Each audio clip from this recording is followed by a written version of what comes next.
I'm Nicole King, broker owner of 41 Realty Group. I am here at the City Planning Department, correct? You are. Okay, good. Almost got that wrong. With Nicole Cromwell. And the reason I wanted to sit down with her today is that the City of Billings has been going through for the last few years the major process of evaluating current zoning and looking at how that can be changed and updated to be more effective for the people that live here and more beneficial to all the ways in which that we're trying to grow and improve our community. And I wanted to talk with Nicole because she has been heading up that entire endeavor and just really excited to hear what she has to say. So, well, thank you, Nicole. Yeah, thank you. Yeah. And thanks for making this opportunity to reach some of your constituents and some of your customers and clients. It is really important. About 4 years ago, the City Council adopted a new growth policy. And the growth policy is intended to take the community forward like 5, 10, 20 years into the future. And it's very broad and general statements about where we want to be at those points in time. And how we implement that is through different codes the City Council adopts. So we have a code about buildings, we have a code about how streets are developed and laid out and what types of sidewalks need to be put in and where water and sewer is going to go. And the major portion of it is also zoning. So zoning takes those goals and policies and tries to implement them. So in 2016, when they adopted this new growth policy, we looked at our zoning code and said, you know, this 1972 zoning code is really not doing it anymore. Not for these growth policies. Yeah. The world was very different in 1972, for sure. It was. Yeah. People who know what a cassette tape and a pencil, why those two things go together, were alive back then. And those don't exist anymore. They're not useful anymore. Sure. And we have many tools like that in our existing code that don't get us where we want to be. Sure. Where we are now and where we are planning to be in 5 or 10 or 20 years. So the planning board, with the approval of the council and the county commissioners, said, let's do this. Let's take on this big project and update our zoning project. Yeah. Right. Yeah. So the first thing they did is they decided that it had to be done with a lot of citizen and constituent input. It couldn't be done by just hiring a consultant, having them come in, read our existing code, read our growth policy, and write us a new code. That doesn't really work for our community. So we established a steering committee. It was 18 people from real estate, from neighborhood task force, from people who sat on the zoning commission, city council, county commissioners, all got together and talked about how we were going to line out this project and get it done.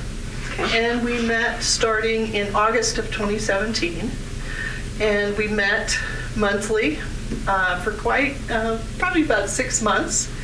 And they established what we called our guiding principles for Project Recode, which is what we called it. Okay.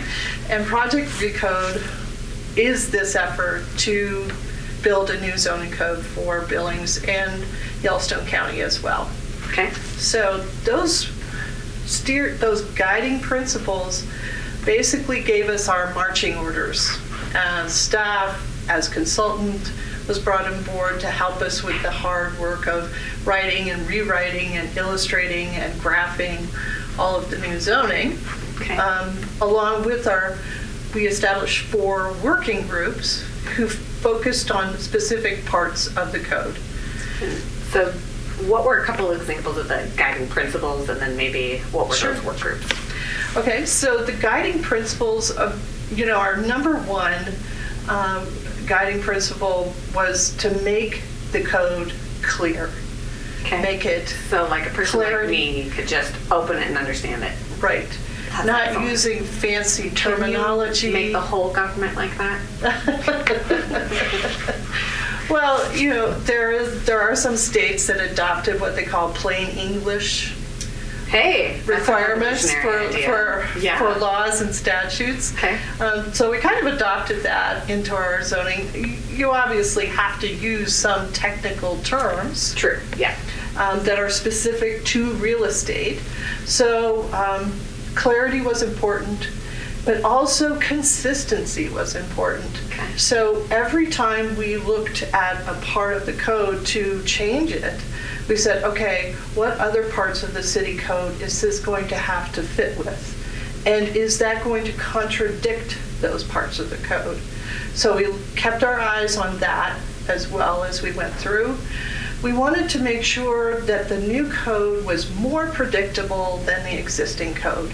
Okay. Because some zoning districts that we have now, you could have everything from a shop warehouse to a multifamily apartment building, and if it's vacant ground, you just don't know until the shovels go in the ground and that person has decided whether it's a shop building and warehouse or a 3-story apartment building.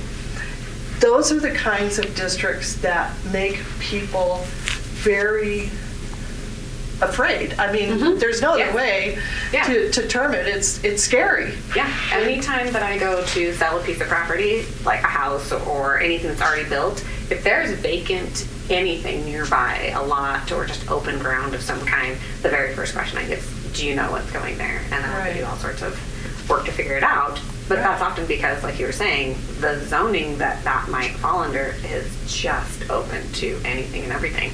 Right. So it's hard to know until you get a hold of the right person who's in the know about what might be built there. Right. Yeah. Okay. Right. So we also knew we had voids in the code. So that was another guiding principle. We needed to fill in parts of the code that we had never had to deal with before. Accessory dwelling units, short-term rentals. That's a new one for sure. Yeah. All kinds of craft alcohol that's now allowed by the state of Montana. The only one we even talk about in our code is microbreweries, but that is not a universal term. Yeah. You know, we have micro distilleries now, we have cideries, we have wineries, all have different types of licenses from the state. But we only talk about one of those. Right. So the licensure has kept up with whatever the current industries are, but our zoning has not. Right. Okay. All right. Good to know. So our working groups were, because we had a combined code with the county, we separated those codes. So we had one working group that worked just on county issues and one working group that just worked on urban issues, because we're going to have separate codes. Yeah, which is really helpful. Great. It is, because the issues in the county, although we share edges, they're very different issues. So we wanted to make sure that those groups worked just on those issues and then came together when there was a common thing that they had to work on. So that led to 2 more working groups, one for landscaping codes and one for signage codes. Okay. And they worked on both the city and the county versions of both of those codes. So it was quite lively groups. We met at least once a month, sometimes more, depending on what we were working on. Sure. We started in January of 18, and most of the groups finished up in January of 2020. Right before COVID, so that's good. Right before COVID. And then taking all of that work and then having the consultant and the staff working to refine and polish and get those public review drafts out took most of the spring until March, April. And then those code sections were published online on our project-recode.com website. Okay. We'll make sure to put a link down in the notes to this video so you guys can click right on it and go to it. So all of the presentations that we've done to neighborhood task force or interest groups are posted on that webpage on education and outreach. If you want to look at your existing zoning versus your new zoning district, there's a side-by-side comparison map on there. There's also the code outline page, which has both the city and the county as different links on there, so you don't get confused. You don't have to read both of them at the same time. So we were hoping to lose some weight in the code pages. What, 428 pages in the proposed? Something like Right, that? it depends on what font you How use. many? Yeah, I guess that's true. How many pages were in the old one? Do you know? 450. So quite a bit, though. I mean, but, 25 pages of code is a lot to lose, Right. a lot to pare down. So that's excellent. Yeah. So actually, when it finally gets into the overall city code, it'll probably shrink because we use large font, we have pictures and graphics There are a lot of graphics, which is very helpful in the proposed code to really see when it says the description in writing, what I picture might be different than what somebody else pictures. So I really do appreciate all of the graphs that you guys put in there. It makes it a lot easier to understand for sure. Right. Yeah. So I guess one of the big changes is that right now we have about 12 residential zones. Okay. And when we looked at our growth policy, it was written around the idea that there are neighborhoods. They're not just residential subdivisions, that there are pieces and parts that go together in a neighborhood. And so we wrote our new code as neighborhood zones. Sure. Not just residential zones. Okay. Now, those neighborhood zones allow different types of dwellings. So we have one zone district that's just single family, and then we have 2 zones that allow 1 or 2 family. And then we have 3 levels of multifamily zoning, depending on where you're intending to use them. Or where they actually are in the community already. So we found these small apartment houses, kind of scattered throughout all of Billings. There's the little 4-unit, sometimes just 3-unit buildings in our neighborhoods already. Yep. So we built a code for that. So the things that already have, so let's say it looks from the outside like a single family, but maybe it has been divided into 2 or 3 units. You looked at that and gave it a different zoning than its neighbors who still truly are single family. Yes. Perfect. Okay. Right. And we built that code, that district, so that it could be used the same way in the future. Okay. And it wouldn't be, it wouldn't be like our current codes, which, if you have a multifamily zone, you could have next door to you, you could have a 4-plex, an 8-plex, a 12-plex, 10-plex. It's so unpredictable Open-ended, yeah. that it's scary to have multifamily near you because it's so wide open. So we made it more predictable, and we kind of made these smaller increments of multifamily from the small 4-unit buildings. That's all. Or you could go a little larger up to 8. Okay. And then beyond that, there's the 5+. So it's more predictable. If you're next to this mixed residential 3 zone, it's at least going to be a 5-unit building and sometimes much larger. So you'll just be able to tell right from looking at the name of it. Right. Instead of, so right now, when I look at multifamily vacant lots for investors, they then have to call you guys and say, what can I build on this? And then you have to look up the size of the lot and do all sorts of measuring and then go, you can build a 4-plex on that. So now it'll just be, that's what it's on, that's what you can build. Right. Love it. Right. 1 to 4, 2 to 8, that makes my job 4, so much easier. 5 or more. Yeah. So when I was talking to our director this week about this new tool that we're planning to put in the code called the Planned Neighborhood Development Tool. Okay. And this is meant to make the edges of the city and the county more seamless. In other words, if you want to come into the city and annex property and build a new neighborhood, here's some, like a kit of parts you have to use in order to do that. And because we built these new neighborhood zones, we're using those as part of the kit. Okay. And each one of those zone districts was based on an epoch or an era of when Billings was built. Okay. So we have what we call first neighborhoods, or N1. Sure. So the standards and site requirements for that N1 district are intended to make anything new that's built in those existing areas fit in better. But it also has some very good things to recommend for us now. Okay. So it can help you build cottage courts, where Sure. people Yeah. can live around a central courtyard, that they share that open space together. It's a very popular form for elders, or that they don't want to own their own lot, their own big backyard to take care of, but they still want to have some kind of semi-private open space for when the grandkids come and visit or whatever.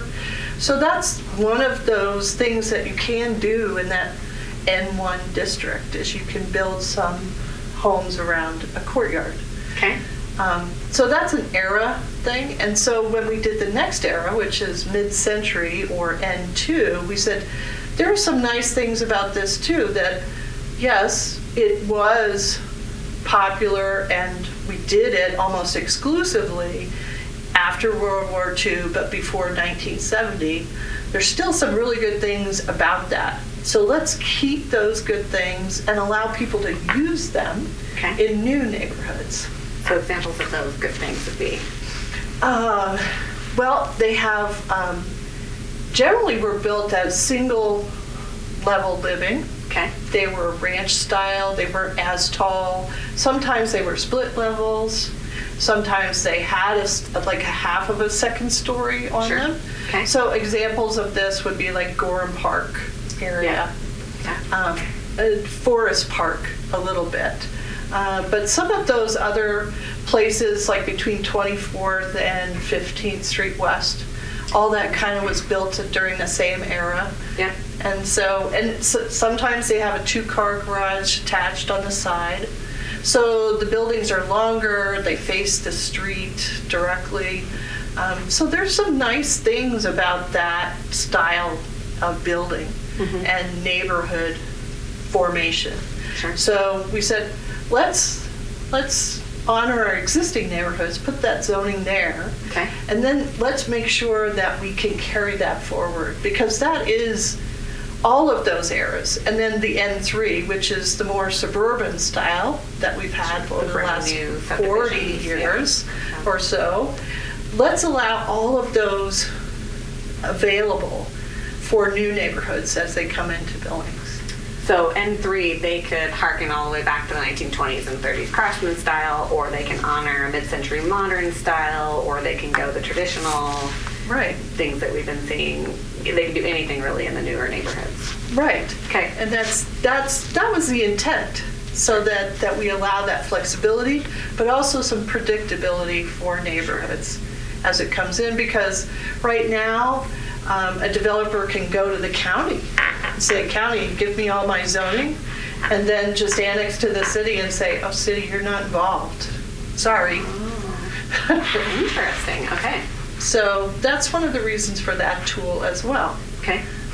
So that the city can be involved in that land use planning decisions, soup to nuts. Okay. So that's another good reason for that. The other part of that PND is that we found some neighborhoods, because of subdivision laws, don't build any public space for people to use in their new neighborhood.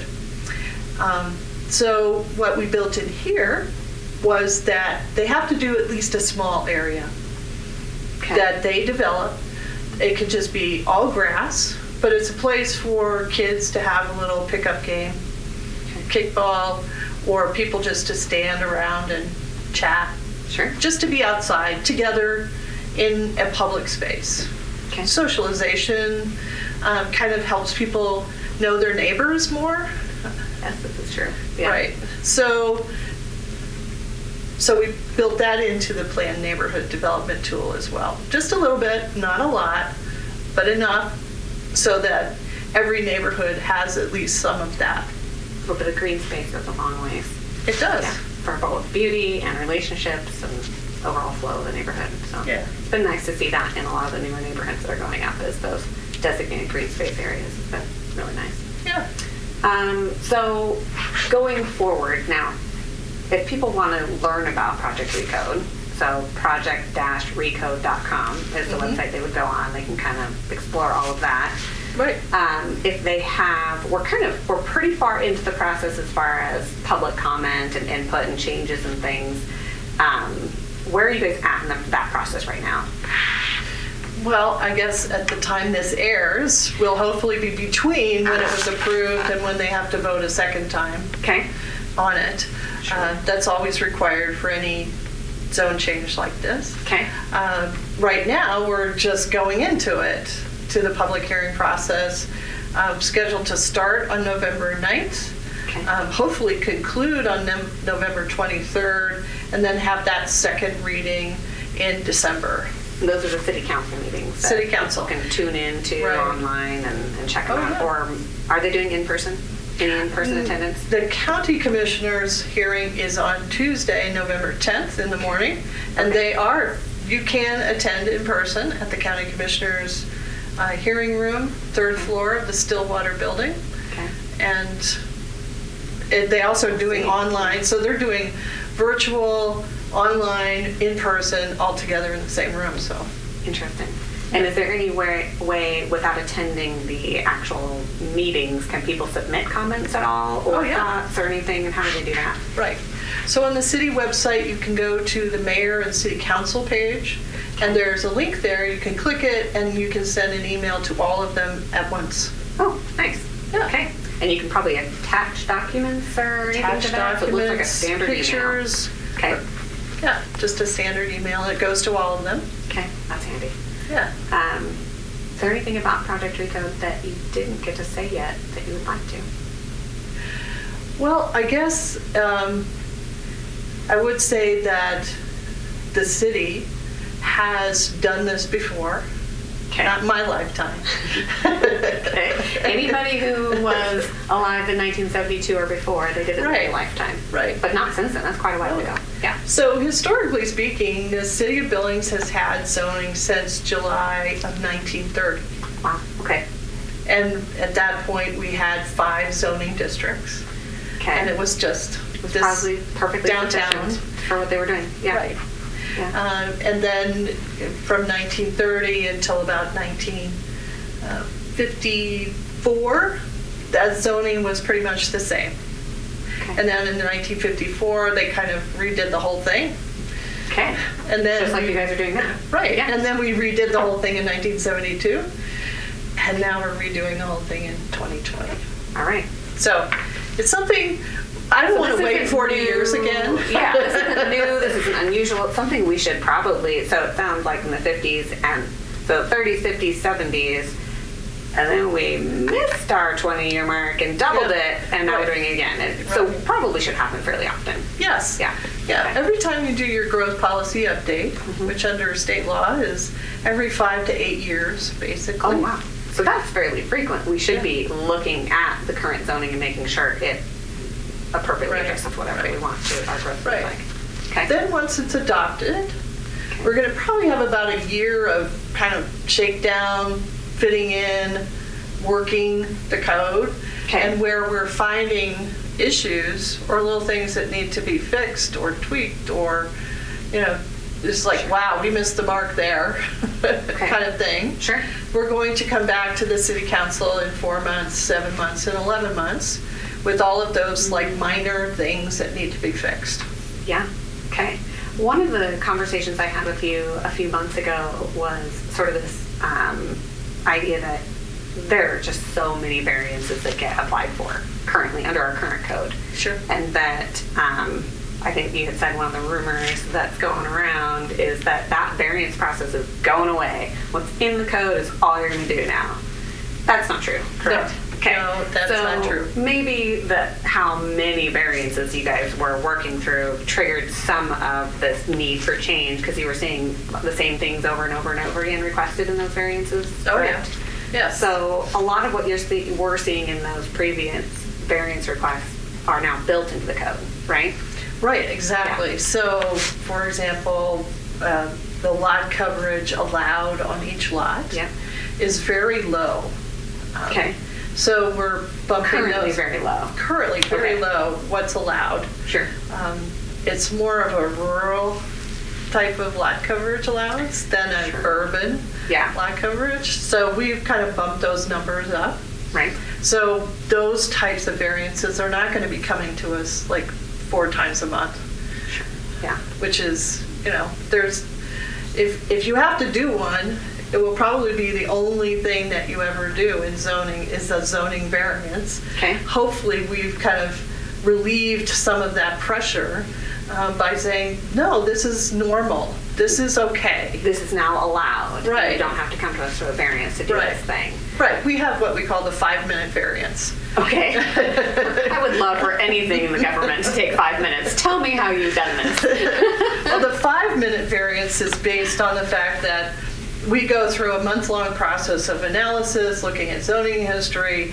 Yes, this is the same as the last 10 of these that you've done. Okay. It's not a big deal. You get in front of the Board of Adjustment, and it takes them 5 minutes to approve so it. really the whole process is in 5 minutes. That last portion for approval Right. is 5 minutes. Okay. Right. Okay. But it's something that you would wish.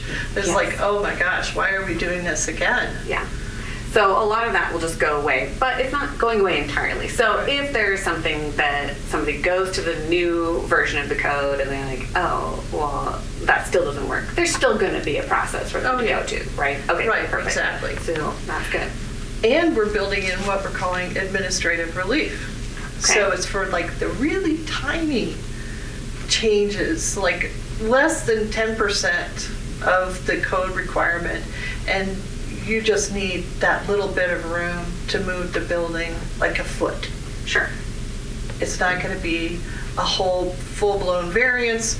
You make your case, you meet the criteria and administrative relief, and you're good to go. Love it. It sounds so much easier than the current processes. Awesome. Yeah, well, we hope so. I think it will be. Any other things that you've been hearing are really common misconceptions about the rezoning that maybe we should cover real quick? Not common misconceptions. There's a lot of very specific things that come forward as questions from the written code, and then, just clarifying those for folks. But I do that a lot. People can call me anytime. 247-8662. Uh-oh. Some people have me on speed dial. I do have your number in my phone now. Yes. So always You've been- available for questions. You've been incredibly available and incredibly helpful. I do appreciate every time that you've got on the phone with me and spent time Yeah. working through the issues that my clients have had. So Sure, absolutely. What Okay. we're here for. love it. Okay, anything else? No, that's it. Alrighty. Well, thank you for tuning in, and definitely go check out that website, put in your property address, see what the current zoning is, see what the proposed zoning is, take a look at what that's going to mean for you, and make sure you understand everything it means.